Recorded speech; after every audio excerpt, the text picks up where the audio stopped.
you entitled brat. Terror. Get it together. I don't believe any of you. 5-star, 5-star. That was my husband. Oh my goodness. And take your nonsense elsewhere. This is giving.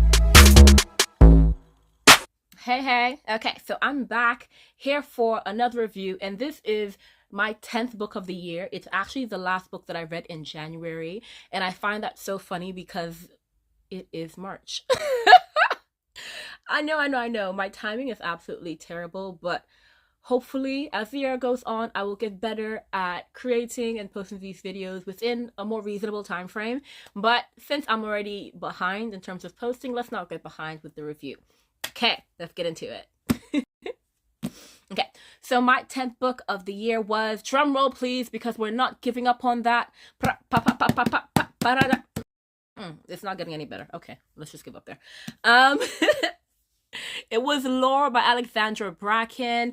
And guys, this book, absolutely amazing. This is the first book I've read by Alexandra Bracken. I know she's written like a lot of other amazing books, but this is the first book I've read from her. And this book is Greek mythology. I've always had a love for Greek mythology since childhood. I just love the story, so I had to pick it up immediately. And obviously this cover was just so enticing. So I picked it up just by cover alone before I even read the blurb. And this book is about this girl named Lore, and she's from one of the original bloodlines. So basically in this world, it's urban fantasy. So in this world, the original houses of like the Greek gods, so you know, Heracles, Perseides and all that, what happened is the original houses rebelled, and then a curse was put on them so that every, I think 7 years it is, they lose their godhood or whatnot, and they become humans, and their descendants have a right to now try to kill them to gain their power and ascend to godhood. But yeah, so it happened, you know, because it's urban fantasy, it happens in like regular cities, you know, Sicily, Paris, whatnot. And then this year's Aegon, which is what they call the 7-year battle, is in New York City. This story is focused on a girl named Lore. She's from the family of Perseides, and she's the last person in her bloodline. Like, you know, people in her past bloodline have been killed, and there was a scandal, and most of the people got wiped out. And then a few years back, like all of her family, her parents and her sisters got slaughtered in the middle of the night, and she hates that dude, and that dude has just ascended to godhood or whatnot. But ever since her family was slaughtered, she went into hiding, and she's just like, I'm never competing in this thing again. They've already taken everything that mattered to me. They don't get to have my life. I'm through with it.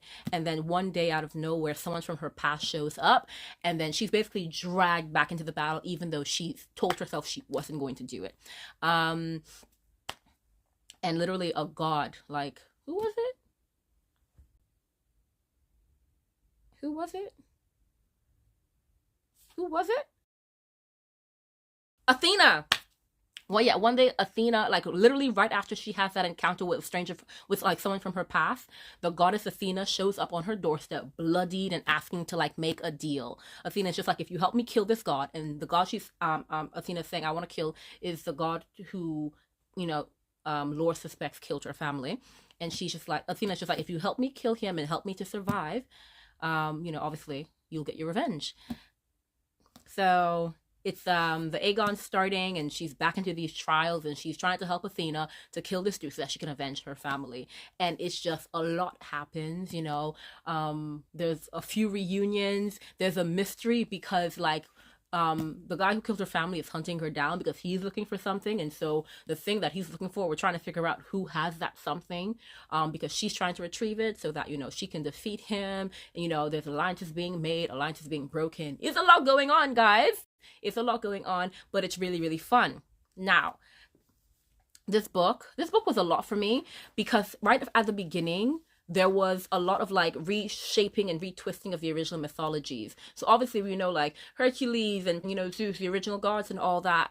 But then because like generations and generations have come from them, there are like new houses or like, you know, new bloodlines from the original houses, you know, warrior bloodlines and stuff like that.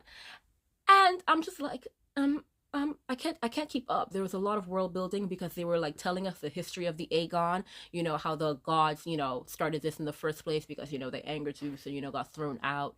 Like, so it was a lot of history in the beginning, a lot of world building, explaining to us how the rules of the Aegon work. It was a lot. So the world building was intense. It was thorough, which made it good. But the amount of world building that happened initially in the beginning, there were names being thrown about and I was lost. Like, I'm just like, they gave us a guide at the beginning as well, but the guide added to my confusion.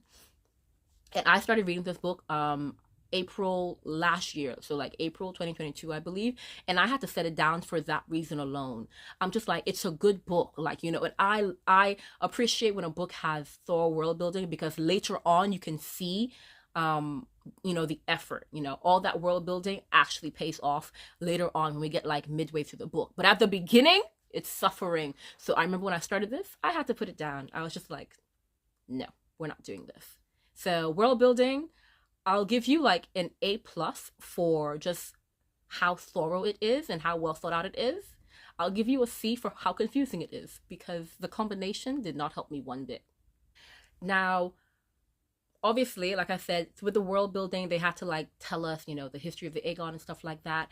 And from throughout the entire story, we're learning her path as well, and we're learning other people's paths and how they got involved in this, and their stories. And throughout the book, we're basically bouncing back from present to the past, and we're doing it in a combination of ways. It's like flashbacks and also direct storytelling from the characters themselves, and the combination of the two, I think, was a really, really good balance. Sometimes you just need her to give her story, to whoever she's talking about. Sometimes it's just good to kind of like go back to third person and just see the story play out from her own memories. So the combination of both like ways of storytelling, that was done super, super well. One thing I really, really loved about this book is the amount of themes that are explored throughout. So like, there, we have Lore and her friends like challenging the status quo and people's expectations of her. We're seeing her go through betrayal and anger and grief. We're seeing a lot happen. We're seeing, her go through, her own sense of belonging. Also, one major trope that, was a great part in this book that really made it for me was the found family.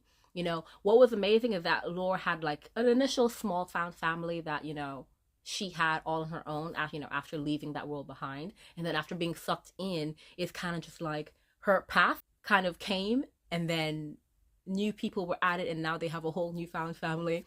It was just amazing to see like all these different characters from Laura's past and present come together to really just make this really sweet group fighting for like, fighting for survival, basically, and fighting to make things right and fighting to make a new future for themselves. Gosh, I loved it so much. Now, with books like these, I'm just like, okay, we have a main goal that we're heading towards, which means we're definitely going to have a main enemy. This book had like a collection of mini enemies, just, they kept popping up. I'm just like, okay, can you guys just rest?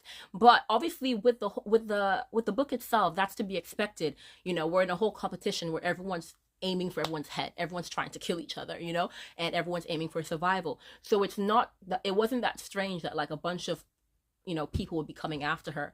But it was really fun to like see her go through these challenges and fight these random people who are popping up and were against her for various reasons. And then also the big bad. The only thing is the big bad was referred to more so in like third person, like when she was thinking of him. We didn't get to see her have many encounters with him. Like there was the final battle, there was like a mini appearance at the beginning, there was an appearance with him in a flashback, and then that was about it. Like they had like one encounter again after that, like, and that was towards the end anyway, so there wasn't much interaction with the big bad. So there was like there's good and bad to it, because I can understand that, because we're building up to the big bad. We're gaining our strength, we're collecting our weapons, we're gathering our troops and our forces. But at the same time, I would have loved for her and the big bad to like come to blows like several times, and she narrowly escapes many times as she's like making her way, and then having like one big final fight. And also I feel like the final fight, it was short, It was short. It was kind of underwhelming. I'm just like, after all this that we've gone through, obviously I love that, she came to, accept who she is. She came to, accept her strength and walk in her power and her strength. I absolutely love that. But I'm just like, I love that. But we didn't get to see that much strength in action because the battle was so brief and it was interrupted.